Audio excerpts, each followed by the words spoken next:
ಜಿಲ್ಲೆಯ ಭ್ರಷ್ಟಾಚಾರ ನಿಗ್ರಹ ದಳದಲ್ಲಿ ಪೊಲೀಸ್ ವೃತ್ತ ನಿರೀಕ್ಷಕನಾಗಿ ಕೆಲಸ ಮಾಡಬೇಕಿದ್ದಂತಹ ದೇವೇಂದ್ರಪ್ಪ ದಾವಣಗೆರೆ ಜಿಲ್ಲೆ ಹರಿಹರ ತಾಲೂಕಿನಲ್ಲಿ ರಾಜಕೀಯಕ್ಕೆ ವೇದಿಕೆ ಸಜ್ಜು ಮಾಡಿಕೊಳ್ತಾ ಇದ್ದಾರೆ.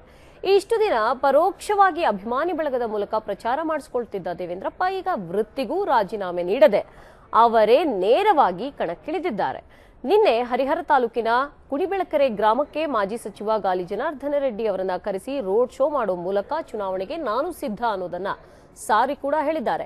ಇನ್ನು ಪೊಲೀಸ್ ಇಲಾಖೆಯಲ್ಲಿ ಉನ್ನತ ಅಧಿಕಾರದಲ್ಲಿರುವ ದೇವೇಂದ್ರಪ್ಪ ಅತ್ತ ಕೆಲಸಕ್ಕೆ ರಾಜೀನಾಮೆಯೂ ನೀಡದೆ ಈತ ಅಧಿಕೃತವಾಗಿ ರಾಜಕೀಯಕ್ಕೂ ಇಳಿಯದೆ ವೃತ್ತಿಗೆ ದ್ರೋಹ ಮಾಡುತ್ತಿದ್ದಾರೆ. ಇನ್ನು ದೇವೇಂದ್ರಪ್ಪ 2008ರಲ್ಲಿ ಬಳ್ಳಾರಿಯಲ್ಲಿ ಪಿಎಸ್ಐ ಆಗಿ ಕಾರ್ಯನಿರ್ವಹಿಸುತ್ತಿದ್ದಾಗ ಮಾಜಿ ಸಚಿವ ಜನಾರ್ದನ ರೆಡ್ಡಿ ಶ್ರೀರಾಮುಲು ಪರಮಾಪ್ತನಾಗಿದ್ರು. ಹಾಗಾಗಿ ಜನಾರ್ದನ ರೆಡ್ಡಿ ಕುಣಿಬೆಳಕೆರೆ ಗ್ರಾಮಕ್ಕೆ ಬಂದು ದೇವೇಂದ್ರಪ್ಪ ಪರ ಪ್ರಚಾರ ಮಾಡಿದ್ರು.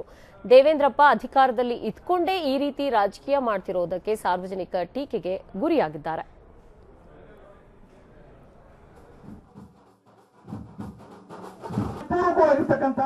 ಸ್ವಾಗತವನ್ನ ಮತ್ತು ಅಭಿಮಾನವನ್ನ ನಾವು ತೋರ್ಪಡಿಸೋಣ ಅಂತಕ್ಕಂಥ ಮಾತನ್ನ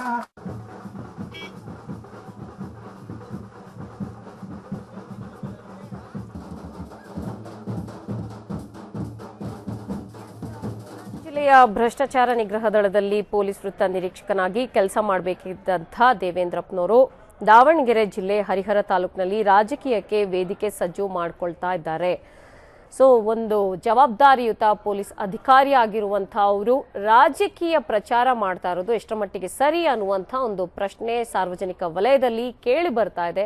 ನಿಗ್ರಹ ದಳದಲ್ಲಿ ಅವರು ಕೆಲಸ ಮಾಡ್ತಿದ್ರು. ದಾವಣಗೆರೆಯ ಹರಿಹರ ತಾಲೂಕಿನ ರಾಜಕೀಯಕ್ಕೆ ವೇದಿಕೆ ಸಿದ್ಧತೆಯನ್ನ ಮಾಡ್ಕೊಳ್ತಾ ಇದ್ದಾರೆ. ಬಳ್ಳಾರಿಯಲ್ಲಿ ಅವರು ಕೆಲಸ ಮಾಡಬೇಕಾದ್ರೆ ಗಾಲಿ ಜನಾರ್ದನ ರೆಡ್ಡಿ ಅವರಿಗೆ ಪರಮಾಪ್ತನಾಗಿದ್ರು.